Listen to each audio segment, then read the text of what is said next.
All right, so everyone always talks about cancel culture and how effective it is. Like, generally, when you're exposed for doing something bad, that's pretty much the end of your career. I mean, it could be something as bad as, like, ranging anything from saying the N-word to being a literal child rapist. It doesn't really matter. If you do something that the general public deems as a bad thing, your career is pretty much over. Except that doesn't really happen, at least in every single case. I mean, you could literally be a child rapist and still be on the platform, still be doing just fine, still have a fan base that just accepts you for who you are. I don't know if you guys remember, but Lionmaker was one of the most infamous pedophiles on YouTube.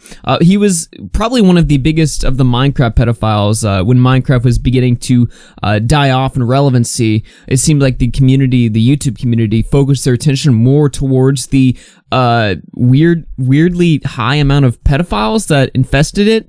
It's kind of strange. I mean, it makes sense. It's a kids game, so obviously where there's kids, there's going to be the pedophiles. I mean, it's basic math or whatever. But Lionmaker just kind of, something about him really stood out from the crowd, and I think I know what it was. Besides the whole drama alert saga, it was this fantastic 2-hour-long interview where Colossal's Crazy literally interviewed the pedo for 2 hours straight. And the interview was not a fast-paced, rapid, did you do this, did you do this, what's this, what's this? It was a long 2-hour, almost psychological discussion where you had a guy who obviously could not defend himself. I mean, he's literally a fucking pedophile.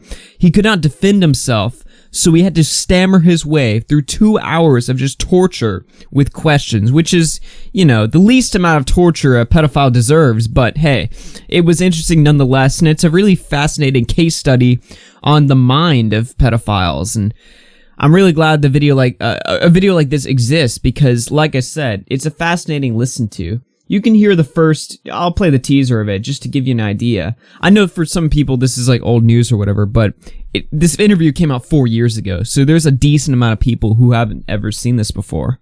You can say the same for me. If I'm in a relationship with a 16-year-old, I'm 28, same age as you, is that fucked up? It's a very, very simple question. You only have to answer yes or no. I don't, Colossal. Because I find it interesting that you're dodging that question when it's a very simple question. I'm not dodging the question. I don't think you can answer it. I think your moral compass is completely fucked and you can't answer it. That's what I think. You physically cannot answer that question. Yeah, so that's just the teaser, and it's, I would just recommend giving this a watch, but why am I talking about a 4 to 5 to even 6-year-old YouTube pedophile story? Well, how do I even explain this? So we were streaming, and we ended up discovering something that nobody was really talking about, and then yesterday I saw the tweet from John Swan, and I was reminded of it. Re-reminded, that is. He said, Lionmaker is trying to make a comeback. The dude literally went to jail for statutory rape, distribution of child porn, and being in possession of child porn, but go off, I guess. Also, you subscribe to my channel. Not my proudest moment. Nice, John. If YouTubers really are responsible for your audience, what does that say about John? But no, I'm just fucking around. Lionmaker is actually back. I'm not even joking. He has a channel. This is not his original channel with 800,000 subs. He made a new one. He had to because the original one got deleted, but YouTube's taken no effort to remove this brand new channel. Well, I'd say brand new. He's actually been at it for a while now. I guess ever since he got out of jail. You might be wondering, if he's a literal pedophile, how did he get out of jail so quickly from when he was caught? Well, he lives in a European country. I'm pretty sure it's Belgium, but I could be wrong on that, and apparently there's something that the laws are like different. I don't want to go on record and say you can rape kids in Belgium and get away with it. That's not what I'm saying, but there was some legal hookup where he only served, I believe, just like either a few months or up to a year in prison before getting out. Because basically he was dating a 16-year-old and he ended up posting a picture of her bare naked asshole onto his Twitter account, which is obviously child porn, which also means he had to have possession of child porn. So possession, distribution, and, rape. Not good charges, but apparently that wasn't enough to keep this guy locked behind bars for the rest of his life or sent to the slaughter. or the firing squad, which is where, all locations, I'm sure many people, people with brain cells would prefer pedophiles attend, but that's not what happened to this guy. He did his few months, and he's back. He's back, making his innocent little Minecraft videos. And as I'm sitting here, talking to you guys, I'm just kind of scrolling back just to see how long this guy's been at it. I suppose I could just do the normal thing and, sort by oldest, but I'm pretty sure he's only been at it, about 2 years now. And most of the, oh god, I just noticed this. The third oldest video is called Lionmaker Goes to Jail. Hey guys, Lionmaker here from I mean, it's a Minecraft video. He's not talking about actual jail, I don't think. It's a Minecraft hide and seek, but jeez, that title. He has to be trolling. There's no way he's not aware of what that title means. Jesus Christ. Well, if you think that's the worst content on this channel, you are sorely mistaken, my friend, because, it gets a little bit strange real quick. And it was only recently, actually. So, most of this content is his, normal Minecraft shtick, Make that Minecraft content, lure those little kitties in. But recently it's gotten a little bit different, a little bit more self-aware, let's put it that way. It started with this podcast, but I've only skimmed through this podcast. I don't think he talks about anything interesting in here. I could be wrong, but I'm not willing to sit through 25 minutes of a Lionmaker podcast. God, no. So it started with that, where he was kind of just opening up, talking more. But then it got really interesting when he reacted to a video called The Disturbing Downfall of Lionmaker, which obviously goes through everything. Now, this live stream, rather, I believe it was a live stream, got him a lot of views. So I guess he thought, maybe if I'm more self-aware, if I'm YouTube's most self-aware pedophile, maybe then I can get away with, or I can, draw some more attention to my name and stuff, I guess. And maybe, I guess, clear my name. Because this guy's delusional, by the way. This guy's absolutely, I don't know if retarded is the right word, but he's crazy. Let me put it that way. I mean, he's a pedophile, so obviously he's got something wrong with him, but I'm talking about how he acts, how he thinks, beyond what's obvious. I mean, obviously pedophiles, are wrong in what they think. I mean, I'm not stupid here. You know what I mean, though? Like, the way he, interacts is strange. He reacted to Taddy Westbrook and later on Jeffree Star's apology videos before issuing his own apology video, which is just a screen capture of his Instagram 17-minute video, where he doesn't apologize for being a pedophile. Not that would, even matter. It's not like a pedophile's gonna just apologize and get away with it, but he just kind of... going all in or all out. It's like this self-pity ramble. Find a middle ground. And I want to just keep my phone clean, I'm tired of... I don't owe you an explanation. I really don't. I don't know where this self-entitlement came from. What? Self-entitlement to an explanation? So you think it's self-entitled to ask what's the deal with that 16-year-old that you,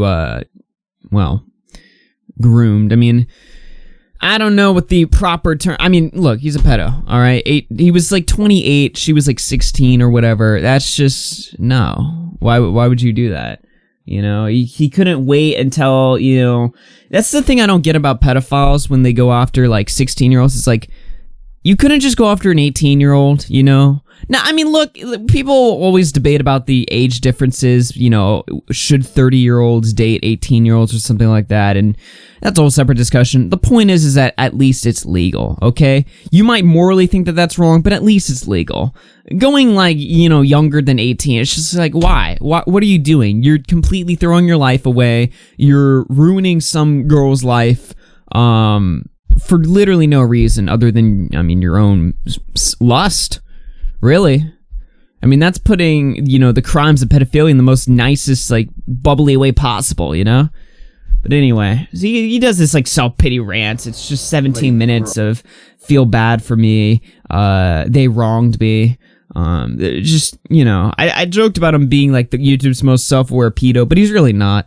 He is entirely obsessed with his own image. He thinks that he's owed something. He thinks that he was wronged, when in reality, the only person that was wronged was the victim in this whole entire case. Hey, Chris Hansen, I know you hate me, but, wow, I was going to say maybe it's worth taking a look at this. Then again, any predator that Chris Hansen takes a look at gets away with it. So if I want this guy, if I want real actual justice to be done to this guy, maybe Chris Hansen should stay as far away from this case as possible and let real, professionals, officials take care of this, you know? Jesus Christ. He uploaded a recent reaction video to Colossal's Crazy's first Lionmaker video. I'd be curious to see if he were ever to make a reaction video on his interview 4 years later. That actually might be interesting content, but yeah, this guy's still at it. And you want to know the worst part? And this is really the most sick part of this whole video. Do you want to know the worst part? This guy has fans. All of these views you see that he's getting, there's plenty of hate views in there, but a lot of these are legitimate views coming from real subscribers. These 46,000 subs that he's maintained, a lot of these are actual kids who either don't know what happened, don't know why this guy's a bad guy, or even worse, they do know what this guy is, they do know what this guy's about, and they've been groomed by him to think that it's okay and normal. Don't believe me? Look at the fucking comment section. Look at the comment section. You know, I just happened to fall down the rabbit hole, and my two boys play Minecraft. I watch them all the time. I found you from the interview you did with the picture of the clown. Anyways, you know, I started watching the interview with already being on the other guy's side, but by the end of the interview, I was on your side all the way. This is supposed, unless this guy's lying, this is a father of two boys who watched an interview with the pedophile and took the pedophile's side. How you could watch 2 hours of this and come off being on his side is unbelievable. This guy literally posted a picture of a 16-year-old's asshole on his Twitter account. And keep in mind, this is not prepared content. None of my videos are prepared. None of my videos are scripted. I don't plan any of these videos. I just record these off the cuff. And off the cuff, this is literally the first fucking comment that I read. This isn't even a kid being manipulated by this guy. This is a fucking father. Holy shit. I almost don't want to read any other comments. Welcome back, dude. Lionmaker is quite clear. You read the comments. I have a question for you. Why did you delete your old channel? What does he even say? Admitted that he deleted my channel. I don't know. This is getting to weird shit.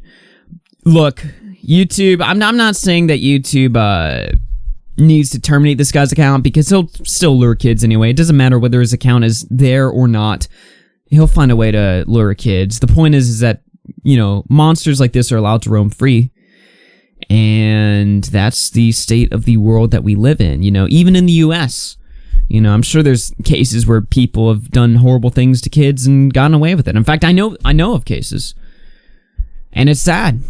And you know, I don't like to make my videos these, you know, moral lessons or something like that. But I just say, like, if you're, you know, if you have kids, you're planning to have kids or whatever, you know, maybe YouTube's not the best place to be letting them just roam free. I don't know, buddy. I don't know. Anyway, I'm gonna get out of here. I gotta go to class. It's school today. But just thought I'd record this video nice in the early morn, you know, for you guys. But I'm gonna bounce out here. I'll talk to y'all later, everyone. Peace out.